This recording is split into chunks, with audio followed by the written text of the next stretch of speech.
Bendito es el nombre del Señor. Es una bendición. Hemos escuchado a un siervo, un ministro de alabanza, pero a la vez es pastor.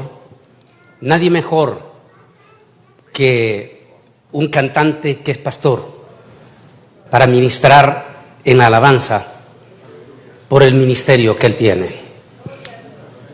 René, el testimonio es impactante, lo que Dios hizo en tu vida, en ese milagro. Y me recordaba yo un estudio que tengo, que lo hice hace 23 años, y por cierto, para la gloria del Señor, estando en Toronto, Canadá, una familia me mostró, porque ellos lo grabaron, de cómo History Channel hace mención de ese estudio que yo hice.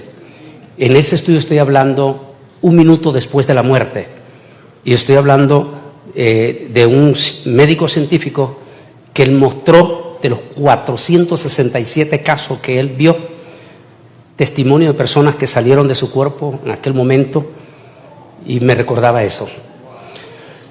Es un testimonio tremendo, pero también una bendición estar junto por tercera vez ya con René.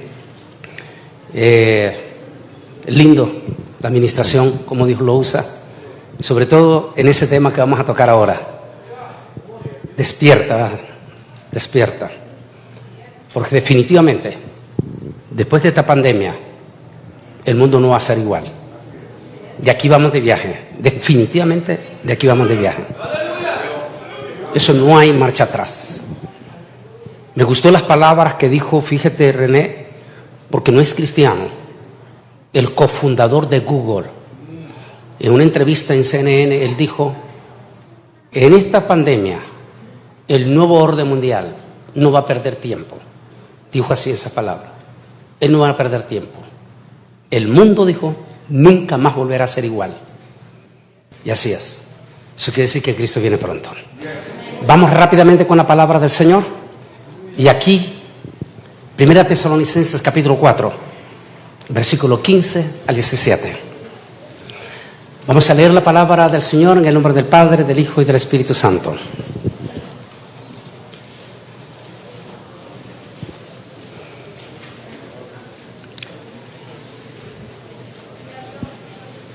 Dice así la palabra del Señor.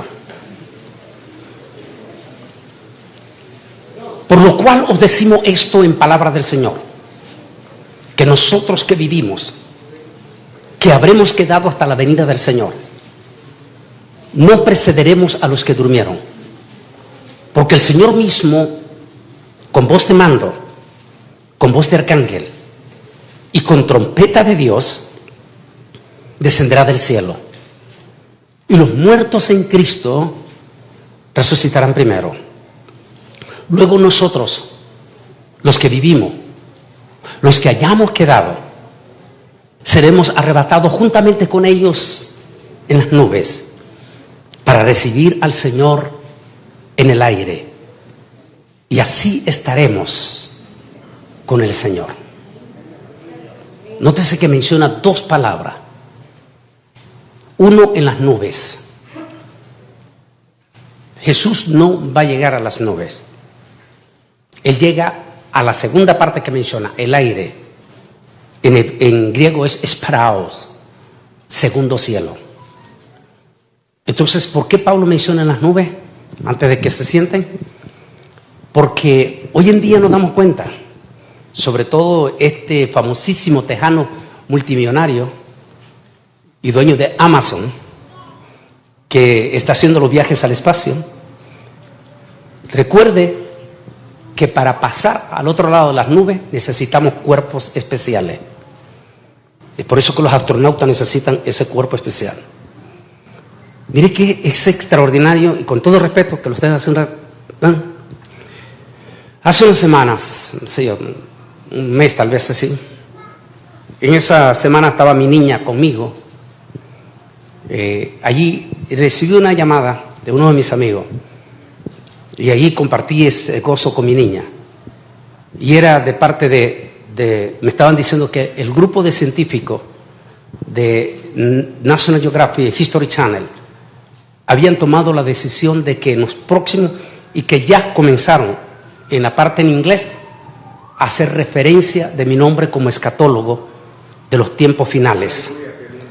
Y entonces ellos en ese momento me hizo énfasis, me dijo, haz énfasis en el asunto de más allá del segundo cielo. Ahí. Entonces nótese cómo la Biblia es perfecta. La NASA no está haciendo nada nuevo que la Biblia no haya hecho ya. Cuando dice Pablo en las nubes, el poder del Espíritu Santo, en el momento del arrebatamiento, el poder del Espíritu Santo nos levanta primeramente a los muertos en Cristo y luego nosotros los que estemos vivos. Pero en las nubes nos reúne a todo. ¿Por qué en las nubes? Porque después de las nubes necesitamos cuerpos especiales. Que por supuesto la NASA no los va a proveer, porque no tiene suficiente. Mire qué lindo que es Dios. Así que allí en las nubes recibimos cuerpos glorificados, cuerpos angelicales. Y a partir de ese momento, como ya tenemos cuerpos glorificados, cuerpos angelicales, ya podemos traspasar el espacio al segundo cielo. Y allí en el segundo cielo está el galanazo novio, esperando a la novia para junto con él partir hasta el tercer cielo. Oremos. Amante Dios y Padre Celestial, estamos ante el gran trono de tu presencia para darte las infinitas gracias por esta santa y bendita palabra que hemos leído, para la honra y para la gloria de tu Hijo amado Jesucristo. Que su palabra, Señor, no regrese a usted vacía, sino que dé fruto para los corazones. Y Señor, gracias te damos por haberle dado más tiempo, Señor, a tu siervo René para estar con nosotros. Porque necesitamos esos siervos tuyos que no han claudicado y que no han negado tus principios, Señor. En el nombre de Jesús, te damos gracias también por eso, Señor. Que su palabra no regresó a esta vacía. Y ahora oremos por esto. En el nombre de Jesús, bendecimos a los de las redes sociales que están conectados en este momento. Y a la vez, reprendemos, diga a todos, a todo demonio que se infiltre en las redes sociales, tratando de robar el mensaje de tu palabra a nuestros oyentes. En el nombre de Jesús lo reprendemos. Amén y amén. Siéntense un momentito. El rapto, pruebas contundentes. Josué, este joven líder de la iglesia aquí en Lin, me pide que por favor prepare un tema de defensa del arrebatamiento de la iglesia. ¿Por qué? Porque es increíble que en medio de esta pandemia, en esta pandemia dura donde la iglesia estuvo recogida en sus casas, la iglesia fue sumamente sacudida por una multitud de falsos predicadores en las redes sociales. Y esa multitud de falsos predicadores, que por cierto fueron profetizados por Pablo, que dijo Pablo, porque se levantarán, dice, porque vendrá tiempo cuando no sufrirá la sana doctrina, sino que se levantarán falsos, que apartarán de la verdad a muchos y los volverán a las fábulas. Y uno de los temas que ha sido duramente atacado es el tema del arrebatamiento de la iglesia. Y entre esa multitud de empíricos predicadores, algunos autodenominándose escatólogos y hasta presentándose como que si fueran la última Coca-Cola del desierto. Ellos dicen con autoridad que el arrebatamiento de la iglesia es una farsa, que no existe el arrebatamiento de la iglesia, que es un invento de hace 160 años, que no hay evidencia de que los padres de la iglesia primitiva hablasen de ese tema, y otros diciendo que sí existe el rapto, pero que primero la iglesia pasa por la gran tribulación. Eso ha traído confusiones profundas en la iglesia. Hay un montononón, René, yo no sé si está pasando ese mismo problema ustedes en Puerto Rico, montononón de predicadores, pastores que ya no creen en el rapto. o que están enseñando que pasan por la gran tribulación, a causa de esta multitud de falsos predicadores. Por eso vamos a hacer una contundente prueba de que el tema del arrebatamiento no es un invento de hace 160 años. Para ello vamos a comenzar a hacer esas pruebas contundentes y evidencias. No confundamos en ningún momento el arrebatamiento de la iglesia con la segunda venida de Cristo. Son dos cosas sumamente diferentes. Y la iglesia, no esperamos, oiga bien, no esperamos la segunda venida de Cristo. La iglesia esperamos el arrebatamiento de la iglesia. La segunda venida de Cristo, que se conoce como parousia, que es la manifestación de Cristo en poder y en gran gloria, en esa manifestación que va a ser al final de los 7 años, en el momento trascendental de la guerra de Armagedón, cuando todos los ejércitos, y si como están las cosas cerca, y si Putin no ha muerto, ahí va a estar Putin también, el presidente de Rusia, porque va a ser uno de los que va a ser apresado en ese momento. Se estarán reunidos con todos sus ejércitos, supuestamente de aniquilación, para aniquilar al pueblo de Israel. Y cuando ellos están seguros que van a eliminar al pueblo de Israel, de momento ese supertelescopio que acaban de mandar al espacio, el supertelescopio James, empieza a enloquecerse en lo profundo del espacio. Empieza a enloquecerse y los grandes radares de los rusos, los grandes radares de los iraníes, los grandes radares de los chinos empiezan a asustarse. De momento aparecerá en toditititita las pantallas del mundo y en todos los celulares de las personas la imagen de un personaje que viene acompañado con un ejército celestial, que son todos los salvos, todos los arrebatados en la iglesia, que vendremos con él como reyes y sacerdotes, no solamente para salvar al pueblo de Israel, para mandar a Satán y sus demonios al pozo del abismo, y entonces sí, instalar el reino de la restauración. Y vaya si no lo necesitamos. Mire, el tema de la mañana, cambio climático irreversible. Vaya si no necesitamos esa restauración. Esa es la segunda venida. Así que en la segunda venida nosotros venimos con Jesús.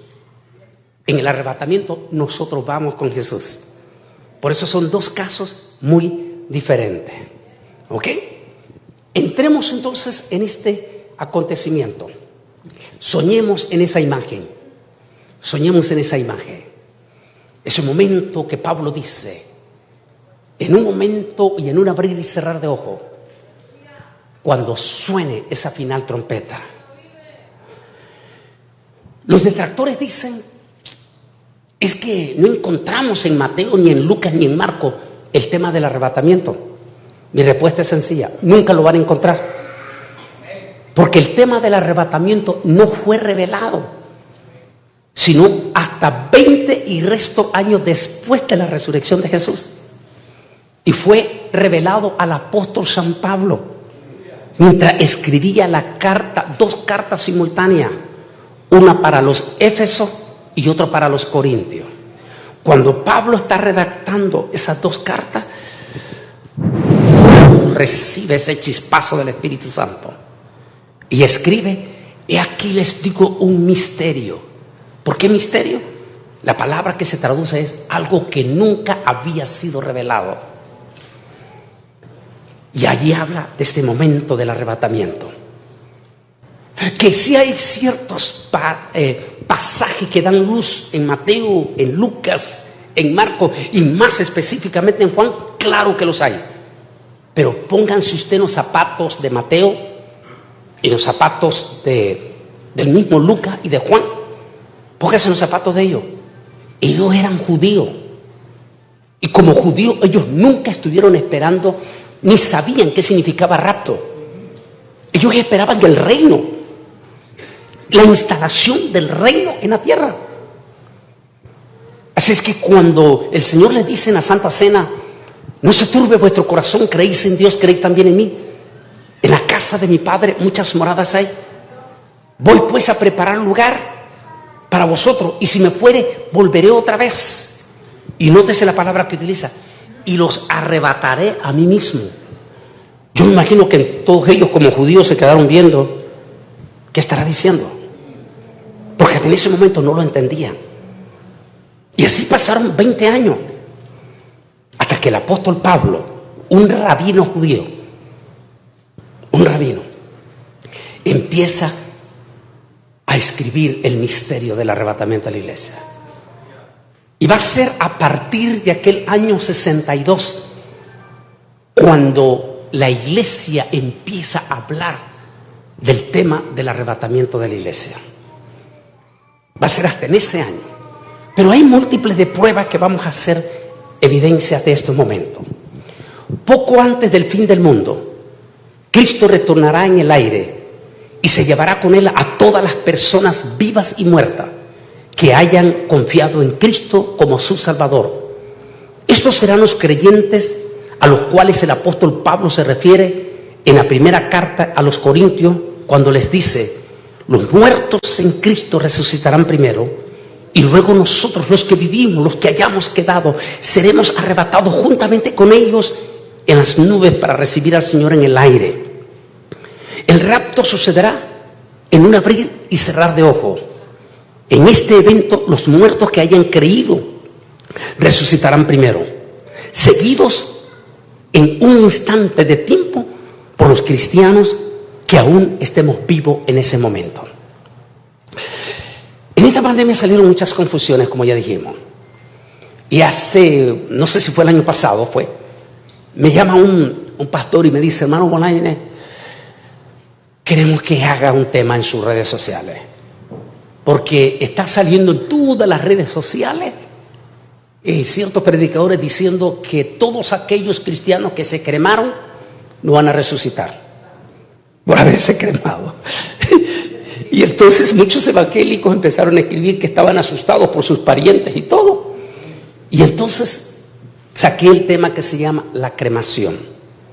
Y estoy explicando que si nosotros ajustamos lo que dijo ese predicador en las redes sociales, entonces los mártires del Señor no van a resucitar. Imagínense John Hus, ese hombre, santo Dios. Hace unos años yo estuve en ese lugar, creo que fue en el 2015, me acompañó Lisa, mi esposa.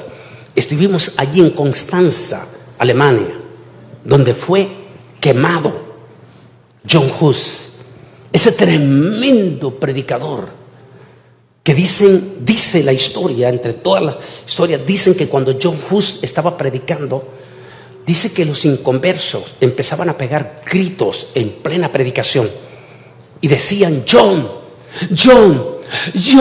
necesito convertirme porque siento que me voy a morir. Era tanta la unción que tenía ese hombre.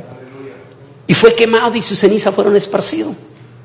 Entonces no va a resucitar, A veces los errores que se cometen en las redes sociales. Pablo dice que en el momento del arrebatamiento, los muertos en Cristo, los mártires, aquellos que murieron en el mar y que nunca se supo de ellos más, y aquellos que tuvieron el privilegio de ser enterrados, no importa dónde haya, Dios levantará ese cuerpo de nuevo. Lo levantará y juntamente los que estemos vivos seremos arrebatados para recibir al Señor en el segundo cielo.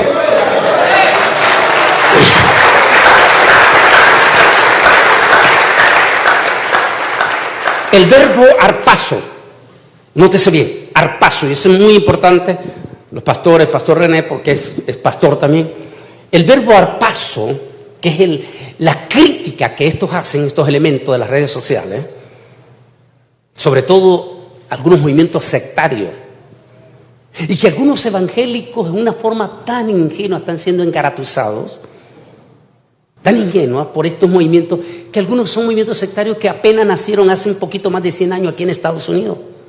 Los testigos de Jehová, por ejemplo. ¿Por qué tenemos que creer a un pequeño movimiento sectario que apenas tiene 100 años?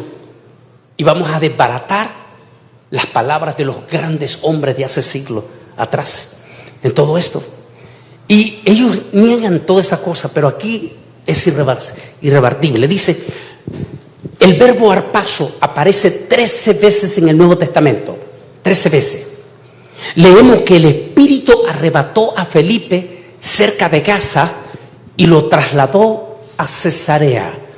Nótese, rechazamos aquellos que hablan de la levitación, ¿se acuerdan? Que salen del cuerpo y que se van allá, y que algunos inclusive infiltrados en la iglesia evangélica dicen, dijo una señora allí de origen mexicano, yo, dijo, cada vez me salgo en las madrugadas de mi cuerpo y me voy al Líbano a predicar.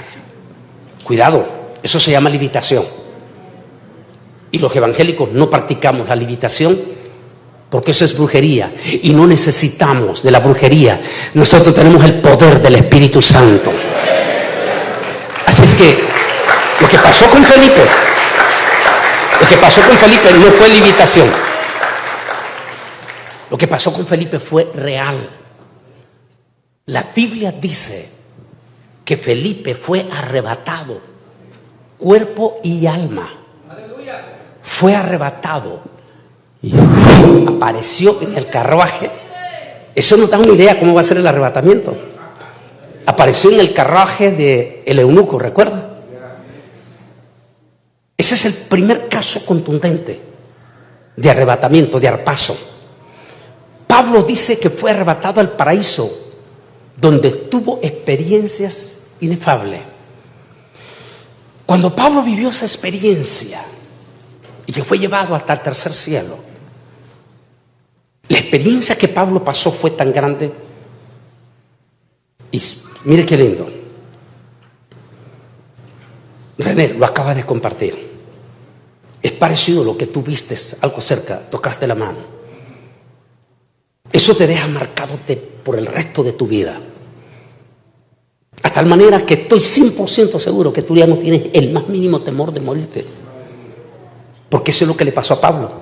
Después que Pablo vio eso, más bien Pablo estaba deseando irse. Sí, decía Pablo, porque para mí el vivir es Cristo y el morir es ganancia. Aunque quiero irme ya con el Señor, yo, Pablo, ya quiero estar allá, presente con el Señor. O sea, es una experiencia que, como tú lo decías, es la segunda vez cuando tocaste esa mano, esa sensación de vida. Eso cambia para siempre tu vida. Si usted ve la historia de Pablo, después que Pablo tuvo esa experiencia que lo narra en 2 de Corintios, a partir de ese momento, Pablo quedó marcado a tal manera que él anhelaba. Cuando le dieron la noticia, para otro hubiera sido pegar gritos y llorar. Cuando llegaron, me imagino que uno, de acuerdo a la ley romana, era 8 días antes lo que le dio tiempo a escribir la carta a él. Esa carta, último mensaje para Timoteo. Cuando llegan y le dicen el veredicto: Pablo, en 8 días vas a ser sacrificado, te van a cortar la cabeza.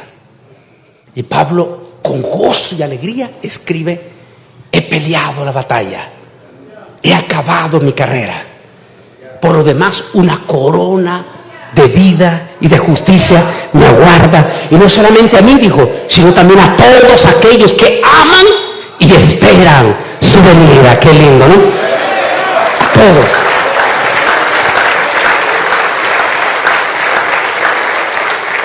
No puede haber dudas en cuanto al lenguaje de Pablo en 1 Tesalonicenses, que exige el retiro de los santos de la tierra en el momento de la venida del Señor. La suposición de que la apostasía de 2 Tesalonicenses, capítulo 2, versículo 3, que lamentablemente, ya dije, tenemos una multitud de empíricos escatólogos, ¿no?, que hacen sus propias interpretaciones.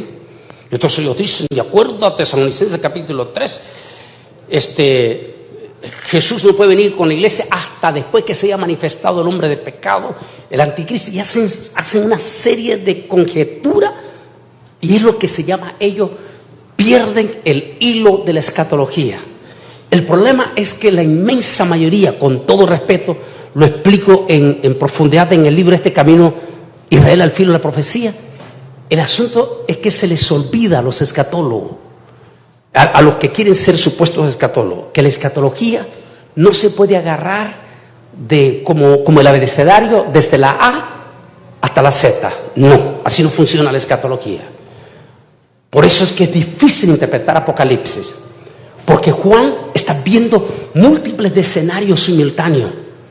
Y de momento él está viendo un escenario aquí, lo está escribiendo, y de momento ve otro escenario allá más impactante, deja este y se va allá. Después que está viendo esto impactante, ve otro acontecimiento en medio, suelta aquel y se viene en medio, y después vuelve al comienzo. Así es la escatología, va, viene, se va en medio. Por eso si pierdes ese hilo, vas a cometer garrafales errores en la escatología, porque pierde esa regla en ese momento. Dice, tiene la intención de referirse al arrebatamiento. Es muy improbable que habla que la iglesia pasa por la gran tribulación, porque esta expresión no indica una simple partida, por lo cual la palabra adecuada sería afixis, o como se usa en Hechos 23:4, sino más bien la rebelión o apostasía. Eso sí, Pablo está hablando que antes del arrebatamiento va a haber una apostasía sin precedente. Pablo menciona una apostasía en dos escalas. La primera fase, una apostasía de alta jerarquía, que quiere decir de gente muy arriba, muy arriba. Y la segunda fase, previa al rapto, una apostasía congregacional. Si nosotros hacemos un análisis en este siglo XXI, Dios mío, comenzando el siglo XXI, René, tú, porque en Puerto Rico fue golpeado, se levantaron una multitud de super líderes gigantescos, negando profundamente las verdades, manipulando el nombre de Dios. Fue triste porque en el 2019, sí creo que fue 19, 17, 18, cuando Univisión está enfrentando esa demanda de ese predicador famoso, que no queremos mencionar, no vale la pena, que demandó, este señor de origen guatemalteco, que demanda a Univisión. Y él le dice allí, porque lo presentó Univisión, cuando la jueza se voltea donde este hombre y le dice a la jueza, por personas como tú, le dice a la jueza anglosajona, por personas como tú, le dijo, el evangelio es blasfemado. Qué triste que tenga que venir la CBS, este canal famosísimo de Estados Unidos secular, y que este periodista saca un documental cuando le dice a este hombre, le dice lo de la Biblia que pones en el piso y que nadie puede pasar, le dijo. ¡Wow! Le dijo, impresionante, le dice el periodista. Pero resulta que nosotros investigamos quiénes eran esos dos hombres, le digo, y descubrimos que son actores. Santo Dios. Esa es la apostasía, René, que vimos en estos primeros 15 años de este siglo XXI. Apostasía de alta jerarquía. Apostasía local. Tú como pastor, el hermano Miguelito y los pastores que están aquí, lo saben, que en esta pandemia, en lugar de que la iglesia se calentara, se súper enfrió. No existe una iglesia en toda América Latina donde los pastores, incluyendo René, debe pasar esta experiencia, donde no dice que múltiples de miembros de sus iglesias no regresaron. Y la iglesia misma, tú lo sabes como cantante, esa frialdad para integrarse a alabar a Dios. El tema de mañana en la tarde, el tema que voy a hablar mañana en la tarde, pero profundo desde el punto de vista judío, porque lo voy a enfocar desde el punto de vista judío. Los 10 leprosos confronta y pone nuestras barbas en remojo. Es impresionante la frialdad que estamos viendo en la iglesia. Esto es lo que se llama apostasía local. Porque recuerde que apostasía local no es solamente negar la doctrina.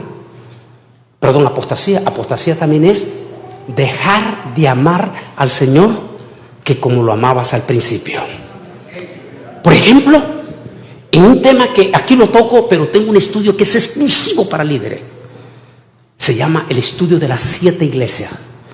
Algunos de ellos lo grabé en vivo allá en las 7 iglesias.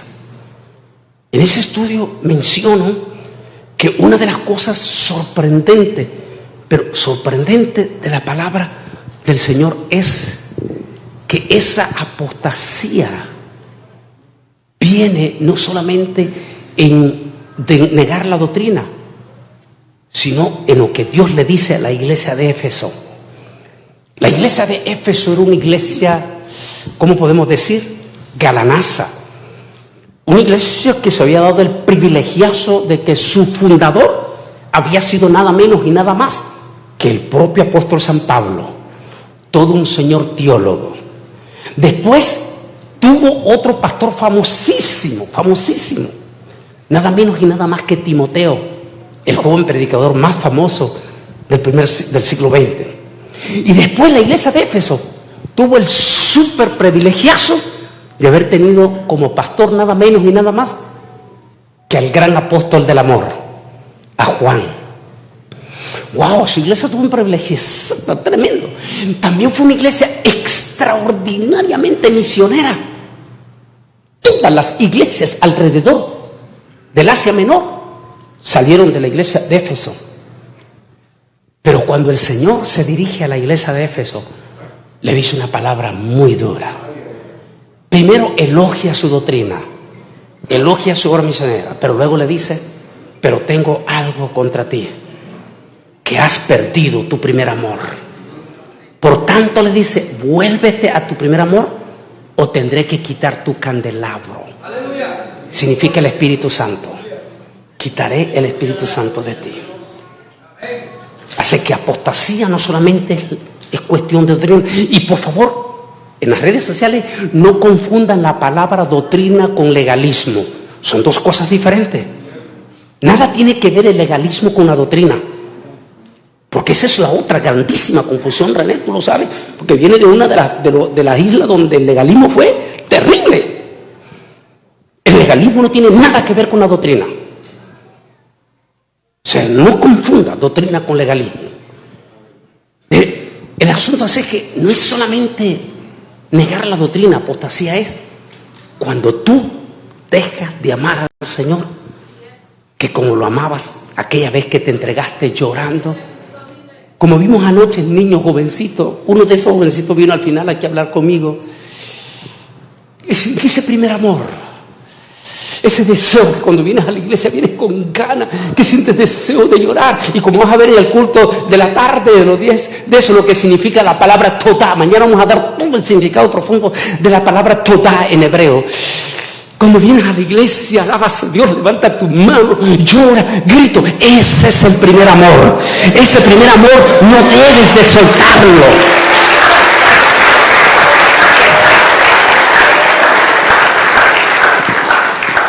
Sin embargo, la mayoría de las traducciones bíblicas usan la palabra arrebato para mencionar esta enseñanza bíblica y creemos que es una palabra correcta. Porque describe el hecho de que Cristo va a tomar de forma sorpresiva a su iglesia, arrebatándola de la tierra y llevándosela al cielo. El diccionario castellano dice que rapto significa impulso, acción de arrebatar, éxtasis. Y algunos sinónimos son arrebato, transportar, y se relaciona con la unión mística con Dios. Es decir, arrebatar. Que, por cierto, ni un solo hispano, ni anglosajón, nunca va a entender la palabra rapto, excepto un africano. Si yo estuviera en esta tarde aquí al doctor Antonio Manzón, que es un teólogo africano, diplomático, de inmediato él reacciona. Porque los africanos sí entienden la palabra rapto. Y ellos saben perfectamente qué significa esa palabra. arrebatamiento o rapto, porque muchos dicen, es que la palabra rapto es una palabra y dicen un montón de cosas catastróficas en las redes sociales. Lo más duro es que nuestros propios evangélicos, a veces en una forma tan inocente, ahora solo así entendemos cuando el Señor dice que fuéramos mansos como paloma, pero ¿qué? Astuto como serpiente. Los evangélicos tenemos que ser astutos, sobre todo en las redes sociales, echar el ojo a quién estás viendo, quién es, qué persigue, cuál es él, cuál es su argumento, pero sobre todo, quién es él. Porque hoy en día ha venido la calentura de multitud de evangélicos después de la pandemia o post-pandemia, de que ellos dicen, no, yo no necesito congregarme porque la iglesia no son 4 paredes, la iglesia soy yo. Y yo tengo, y no es lo que dicen, y yo tengo mi pastor virtual. ¿Pastor virtual? Y hasta le mandan los diezmos a ese pastor virtual. Y la pregunta es, acabo de estar en un congreso de pastores, y yo digo, bueno, si en realidad el Señor habló de pastores virtuales, que ya no necesita congregación, no virtual, entonces ¿para qué vino Jesús? ¿Para qué se hizo humano Jesús? Jesús se hizo humano para estar entre nosotros, vivió entre nosotros, comió entre nosotros, lloró, caminó, se cansó.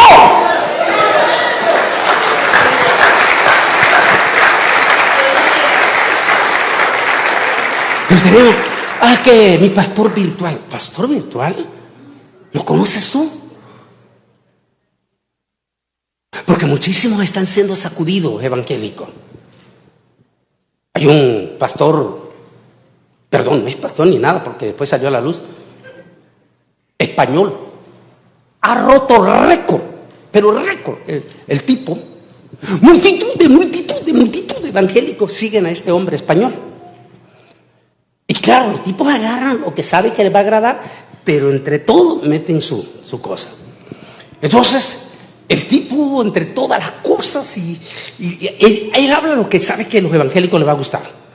Y entre todo eso, de momento, el tipo comienza a decir y se hace famoso de que todo el tiempo nos han echado mentira de que la tierra es redonda. La tierra no es redonda, la tierra es cuadrada. Y a ustedes les han echado mentira. Y hay 54 pasajes de la Biblia en Isaías que dicen que la tierra es cuadrada. Y que eso que el hombre fue a la luna es pura mentira. Y que eso ya... Y no miles, millones de evangélicos poniéndole like a este tipo. Entonces mire, a veces las piedras tienen que hablar. Y viene un canal secular noticioso de Madrid, España, y como sabe que el tipo está teniendo impacto, decide hacerle una entrevista junto con un científico de la NASA. Ahí, y lo sientan los dos. El canal secular es un canal secular. Y ya lo presentan y dice, de este lado está el señor ingeniero didáctico. Y de este lado está el doctor científico tal de la NASA. Ya listo, van a entrar en la pregunta, y entonces cuando van a entrar en vivo, ya en vivo, en ese momento en vivo, el doctor científico le dice, disculpe, le dijo, escuché que eres ingeniero didáctico. Dijo, sí, le dijo, soy ingeniero didáctico. ¿En qué universidad sacaste esa carrera? Le dijo. No, yo no fui a ninguna universidad, dijo. Yo me hice didáctico en la casa. Y entonces viene el científico, se quita el micrófono y dice, disculpe, pero yo no voy a perder mi tiempo discutiendo con alguien que ni siquiera ha estudiado. A veces los inconversos son más astutos que nuestros propios evangélicos. Por eso el Señor nos dijo que fuéramos mansos como paloma, pero astutos como serpiente. ¿Ven? Veamos por eso mismo, por eso el ataque. En la iglesia el tema del arrebatamiento se conoce con el tema de rapto. En griego, rapio. O más bien en latín, es rapio, o arrebato o desaparición. El tema del rapto ha recibido fuertes ataques. Algunos argumentan que esta teoría solo tiene un poco más de 180 años y que los reformadores nunca hablaron de esto. Los que atacan este tema dicen que esto se inventó por medio de una famosa joven del siglo XIX, esta joven llamada Margarita MacDonald.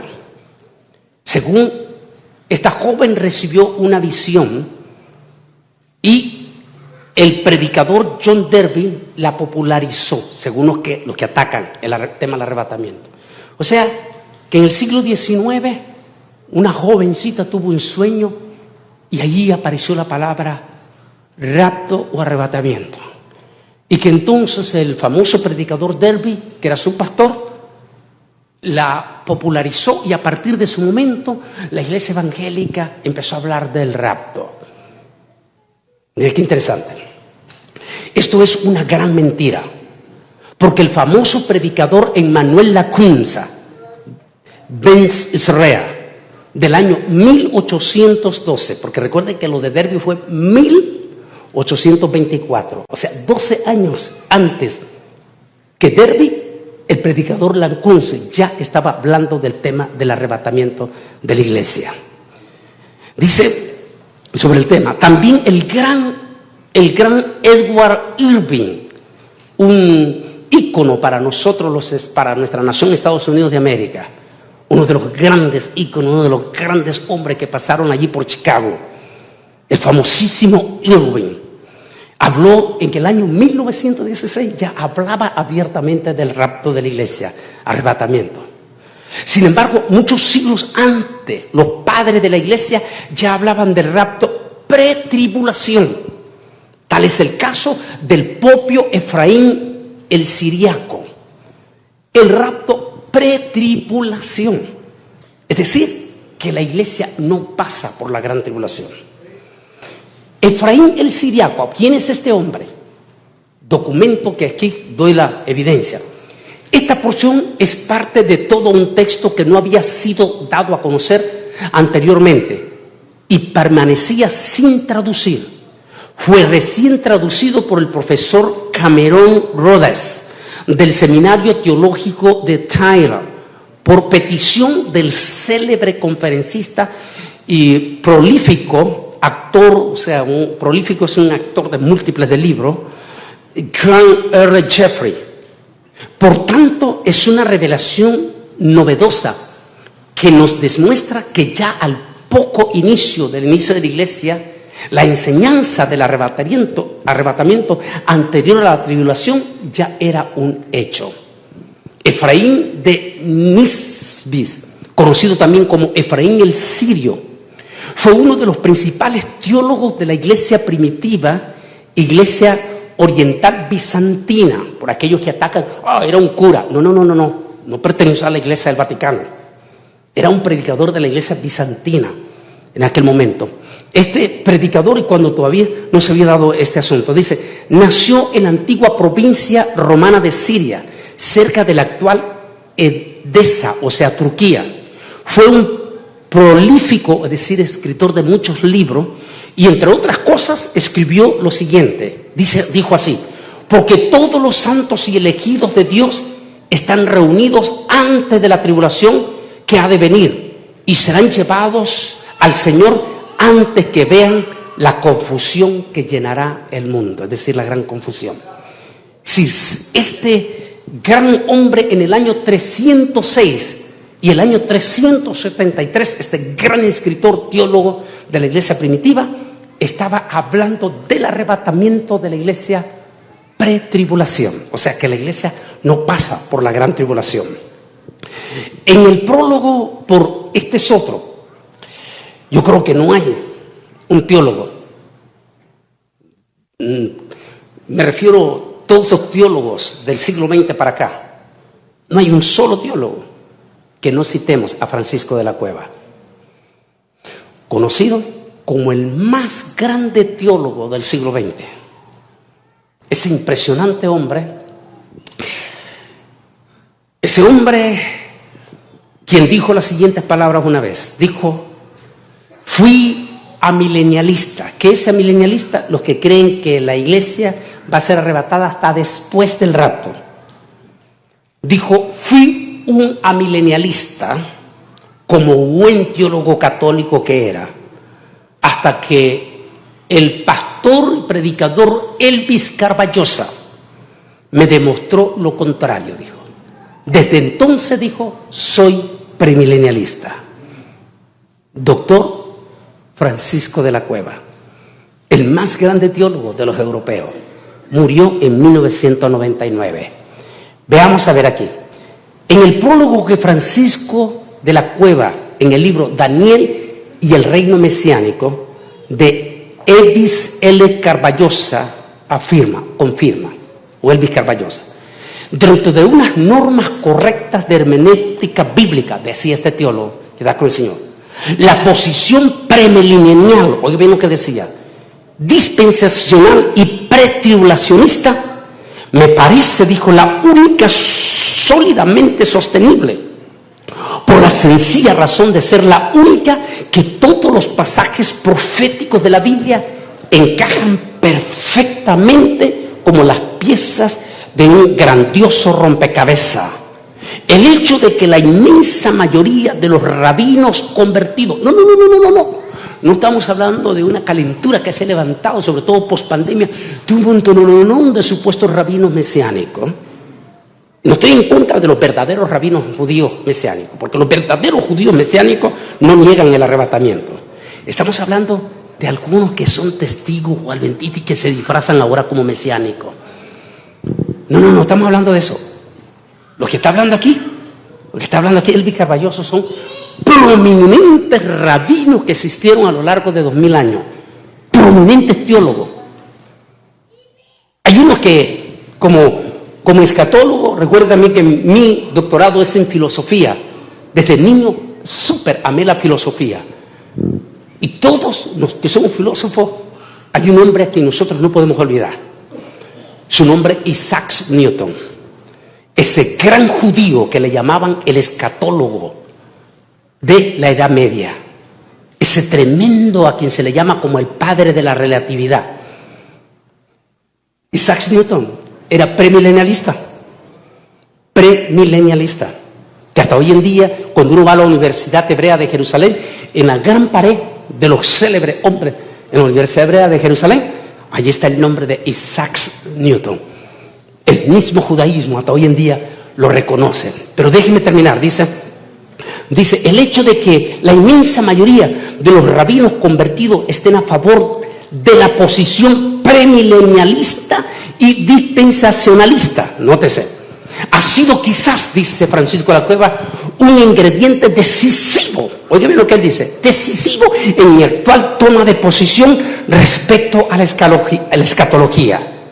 Dice así, tengo ante mí obras de los sabios rabinos convertidos, miren lo que él dice aquí, para los historiadores, como D. Barón, H.J. Jairo, L. Cohen y J.H. Cohen, Z. Levitt S.C. Miles, etc. Todos ellos, maestros profundos de la palabra de Dios, son de esta escuela y todos ellos explican con singular soltura y sabiduría los más mínimos detalles de los más intrincados textos proféticos que incluso maduros teólogos de otras escuelas podrían parecer sumamente confusos. ¡Wow! La profundidad. Pero hay alguien que no hemos mencionado nosotros. Se le conoce como el padre de los metodistas, de los presbiterianos. Hasta hice un estudio que tengo en nuestro TikTok de que estoy diciendo, su mamá ha tenido 14 hijos, su esposo es un ministro eminentemente pobre, está embarazada del 15º hijo, están pasando una crisis económica grandísima de pobreza. Y en el estudio que está entre todos digo, ¿recomendarías el aborto? Y digo al final, si hubieras dicho que sí, hubieras matado a John Wesley. John Wesley, el 15º hijo, llegó a hablar 16 idiomas. 16 idiomas. Entre ellos, los 3 idiomas de la Biblia: hebreo, arameo y griego. El padre de la iglesia metodista y padre de los presbiterianos era premilenialista. Estamos hablando de un tipo que hablaba 16 idiomas y conocía a la perfección los 3 idiomas de la Biblia. ¡Wow! Pero, ¿de dónde viene la palabra rapto? Oh, eso lo inventó esa joven llamada Margarita, y allá de Herbia hace 160 años. Lejos de toda la verdad. En el 2015-2017 llevé un grupo de peregrinos a Israel, y esta vez, como andaban muchos pastores, tomé la decisión de llevar a todos estos pastores al mismísimo lugar, allí en la iglesia de la Natividad. En la parte de abajo, allí está en una forma de museo, donde ese famoso escritor llamado Jerónimo, el primer escritor latino y el primero que hizo la primer traducción de la Biblia del griego y del hebreo al latín, y donde más tarde se inspirarían Reina Valera y King James, la Biblia King James que tenemos. Jerónimo, porque allí los llevé a los pastores donde está, allí está el escritorio supuestamente donde él y todo. Y Jerónimo, mire bien, en el año 382, Jerónimo, 382, dice: la palabra rapto aparece en la versión de la Biblia Vulgata latina, traducción de la Biblia hebrea y griego al latín, realizada en el año 382 después de Cristo. Jerónimo, ahí la palabra que utilizó, la palabra arpazo, la tradujo como la palabra rapto. ¿Por qué Jerónimo traduce la palabra rapto? ¡Ay, santo Dios! La inmensa mayoría de los que escriben montones de barbaridades en las redes sociales no investigan de qué origen era Jerónimo. No investigan. No saben de qué origen era Jerónimo. A ver si se acuerdan. ¿Qué dije yo? Que si estuviera alguien aquí sentado, rápido entendería esa palabra rapto. ¿De quién? ¿De qué origen? ¿De qué continente dije que era? Africano. ¿Qué le estoy dando pista? Que Jerónimo era africano. Así que Jerónimo usa la palabra porque sabe que es el vocablo de su gente de África, y que él sabía que los africanos agarrarían esa palabra rápido. Arrebatamiento, rapto. Y allí es la primera vez que se traduce, nótese, 382. Está fresco todavía, la iglesia primitiva. Utiliza la palabra rapto.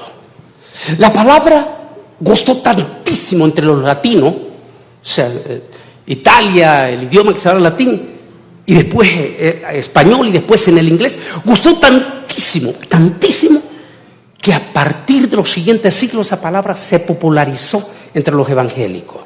De tal manera que tanto en inglés como en español, como en italiano, en griego, la palabra rapto es tan popular para los evangélicos. Pero todos sabemos que rapto es lo mismo que arpazo, arrebatar directamente. Así que si le llama arpazo o arrebatamiento o rapto, no está pecando. Es sencillamente definición de lengua, definición de idioma. Ay, que esa es otra confusión que estamos teniendo en este momento, porque tenemos este movimiento, no los verdaderos judíos, sino los que se... Recuerde que en las 7 iglesias, en 2 de las iglesias el Señor hace, y si es Apocalipsis, quiere decir que para estos últimos días, en 2 de las 7 iglesias el Señor hace mención a los que se dicen ser judíos y no lo son. Pero qué interesante, ¿por qué profeta? Porque también ha salido, tal vez tú te has encontrado como viajando tanto, la palabra que ellos dicen, no es Jesús, es Yeshua. Es Jesús no. Y hasta dan sus enseñanzas, y que la palabra Jesús viene de la palabra Zeus, y que esto y lo otro. Santo Dios mío. Los grandes garrafales errores que cometen. ¿Por qué? Porque sin darse cuenta están blasfemando. Me tocó confrontar a uno de estos elementos allá por el año 2009 en Santa Ana, California. Había un anciano que era miembro de la comunidad judía de Beverly Hills. Era rabino asistente, anciano. Lo había conocido en Jerusalén cuando joven. Ella está con el Señor. Por alguna razón Dios me había dado una gracia con él, que cada vez que yo iba a California, este rabino sacaba su tiempo para venir a comer conmigo. Ese día él sacó su tiempo allí en Santa Ana y fuimos a eso de las 11 de la mañana a comer a un restaurante. Y cuando llegamos estaba un grupito de personas ahí en una mesa con kippah en la cabeza. Y él y yo no sabían que el que estaba comiendo conmigo era el rabino, uno de los rabinos de Beverly Hills. Y él, para ocultar su kippah, andaba su gorra. Él está comiendo ahí conmigo. Cuando de momento se levanta uno del grupo de allá, su kippah, y andaba su talit. Y viene donde a mí y se arrima donde a mí y me dice: Antonio Bolaínez. Digo: sí, señor. ¿Por qué te avergüenzas de tu judaísmo? Y le dije yo: disculpe. Sí, me dijo: ¿por qué te avergüenzas? ¿Por qué no andas tu kippah? ¿Por qué no andas tu talib? Y le dije: ¿sabes qué? Le quiero hacer una pregunta, le quiero decir algo. El rabino me quedó viendo ahí para ver qué iba a responder. Y le dije: dos cosas te quiero decir. La primera es que yo no necesito usar una kippah y necesito usar un talit para demostrar que soy judío, porque yo lo llevo en mi sangre y eso nadie me la puede quitar. Le dije: en cambio tú sí necesitas usar una kippah y un talit, porque tú necesitas hacerle creer a la gente que eres judío, pero yo no necesito hacerle creer porque yo lo llevo en mi sangre. Pero dos, le dije: te voy a hacer una pregunta, porque yo ya sabía quién era él. Le voy a hacer una pregunta.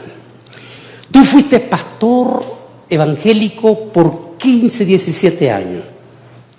En eso, porque él es de Tijuana, le dije: en esos 17, 15 años tú nunca conociste una palabra en hebreo. Nunca. Le dije: en esos 17 años tú nunca supiste que la palabra Jesús en hebreo es Yeshua. Durante esos 15 años le dije que tú no sabías el significado de Jesús en hebreo. Y ten cuidado lo que me vas a responder, le dije, porque podrías blasfemar contra el Espíritu Santo, contra Ruach Kodesh. Le dije: en esos 15 años, 17, cuando tú no sabías ni una sola palabra en hebreo, ¿en qué nombre echaste fuera demonio? ¿En qué nombre oraste por los enfermos? ¿En qué nombre predicaste esos 17 años? Y ten cuidado lo que me vas a responder, porque si tú dices que fue en el nombre de Belzebub, vas a caer en blasfemia. Cuando le dije eso, el hombre agachó la cabeza avergonzado. Y le dije: ¿en qué nombre? Y me dijo: Jesús. ¿Y salieron los demonios? Me dijo: sí. Le dije: muy sencillo. Estás violentando la ley de la transliteración. La ley de la transliteración dice que de acuerdo a los idiomas y el sonido de las letras de los idiomas, los nombres cambian de sonido, pero no de significado. ¿Ah? Entonces, bien, lo que quiero decir es que por esos mismos errores que se están cometiendo en las redes sociales, hay multitudes de gente que está negando la palabra rapto y el arrebatamiento pretribulación. Lo único que les quiero decir en este momento: no perdamos de vista nuestra visión, nuestra pasión y nuestra creencia que vamos a ser arrebatados, que el Rey viene pronto y que muy pronto vamos a ser arrebatados. Prueba de ello es esta pandemia. Esta pandemia no se va a ir. Este virus está viviendo aquí y se va a súper fortalecer después del arrebatamiento. Porque recuerde lo que le dice el Señor al ángel: ahora denle a ellos el doble. Si ahorita está detenido, es porque el Señor está preparando a su iglesia. Pero pero muy pronto vamos a ser arrebatados. Hay una respuesta muy sencilla. Hace muchos años llego a Washington, D.C., allá creo que fue el 2007, estaba la calentura, pero la calentura del famoso movimiento apostólico que negaba el arrebatamiento. Y cuando llegué allí en Washington, D.C., a un congreso de pastores, ahí iba entrando yo, y fíjate, René, que se me para uno de estos predicadores, no sé, pastor, pues, de origen salvadoreño, delante de todos los pastores, se me paró y me dice: Antonio Bolaide, me dijo, así delante de todos, y me dijo: tú que ya aburres con ese mensaje anticuado de la venida de Jesús, me dijo, yo quiero decirte que yo he descubierto que no existe tal arrebatamiento, que nosotros, la iglesia, vamos a pasar por la gran tribulación. Entonces, delante de todos los pastores me quedaron viendo que le respondía yo, y me volteé a él y le dijo: ¿sabes qué? Lo felicito por su fe, de que usted dice que se va a quedar en la gran tribulación, y no tengo la más mínima duda de que usted y su iglesia se van a quedar en la gran tribulación, pero nosotros nos iremos con el Rey de Reyes y Señor de Señores en el arrebatamiento de la iglesia. Porque lo que usted confiesa, eso será. Si usted dice que se queda en el rey, que se queda para la gran tribulación, se va a quedar en la gran tribulación. Y usted dice, porque vamos a prepararnos para ver. Usted dice, mamá, o a la esposa mía, o esposo, no te preocupes, si yo no me voy en el rapto, en la gran tribulación yo me voy a calentar. Bueno, espérese el tema de mañana de las 5 de la tarde. Si en esta pandemia, que ha sido lo más cerca que hemos visto cómo va a ser la gran tribulación, ¿se acuerdan ustedes cuando nos encerraron en marzo? Escalofriante, a todos nos metieron en un encerrón y cerraron nuestros templos y cerraron todo. ¿Verdad que daba escalofrío? ¿Cómo se miraban las calles de San Juan en aquel día, pastor? Solitaria. Daba escalofrío. Si en esta pandemia que fue escalofriante y que todavía está el Espíritu Santo, no se calentaron, ¿cómo se van a calentar después del rapto? Cuando la plenitud del Espíritu Santo ya no va a estar en la tierra. En otras palabras, si estás pensando quedarte para el después del rapto, yo te digo que lo pienses 2 veces y que mejor te arrepientas esta misma noche y abras tu corazón para que Jesús entre en tu vida y te vayas en el primer vuelo. Porque ese acontecimiento está pronto a suceder. Dichosos los que no perdamos esa pasión en el corazón. Lamentarán los que están perdiendo esa visión o los que no se han entregado a Jesús. El mundo cambió. En estos momentos estamos en vivo y a todo color frente a la marca de la bestia. Y que debo de aclarar, no se dejen de llevar por todos esos videos conspirativos, que es parte del nuevo orden mundial. Recuerde, la marca de la bestia es en la mano derecha y en la frente.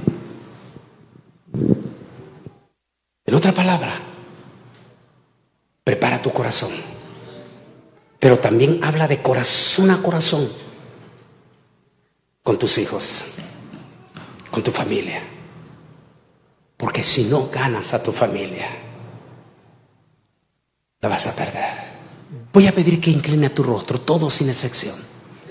Todos sin excepción, inclinen su rostro. Todo. Dele un minuto de respeto a aquel que te da la vida y que te la puede quitar esta misma noche.